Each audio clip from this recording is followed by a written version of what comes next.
Bonjour à tous, aujourd'hui nous allons voir comment étirer le muscle psoas, ce muscle dont vous avez certainement beaucoup entendu parler. Effectivement, il est important de prendre soin de bien l'étirer car il est souvent mis en cause dans les problèmes de lombalgie. Le muscle psoas est un muscle qui vient s'insérer au niveau de la face antérieure des lombaires et il se dirige vers le fémur sur sa partie intérieure en traversant la cavité abdominale. C'est un muscle qui va permettre la flexion de la cuisse sur le tronc, comme ceci, ou inversement, la flexion de tronc sur la cuisse.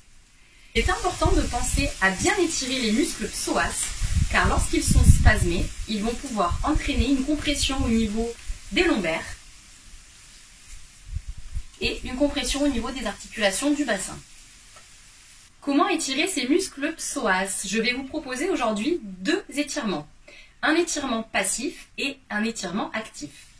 Pour mon premier étirement, l'étirement passif, je vais me positionner avec une jambe vers l'avant et l'autre vers l'arrière en venant me positionner sur mon genou. Lorsque je suis dans cette position, je vais venir étirer mon psoas gauche. Une fois que je suis dans la posture, je viens amener mon bassin vers l'avant jusqu'à venir sentir une tension au niveau de mon muscle psoas. Si je veux rendre cet exercice un petit peu plus précis, je vais venir amener mes bras en extension et amener une rotation vers le côté opposé. Et je vais maintenir cette position 30 à 40 secondes en pensant à bien respirer, à bien souffler. Lorsque l'on fait des étirements, on pense bien sûr toujours à étirer les deux côtés. Maintenant, nous allons voir l'étirement actif. Pour cela, je vais me positionner en fente avec un pied en avant, l'autre en arrière. Quand je suis dans cette position, je vais venir étirer mon psoas gauche.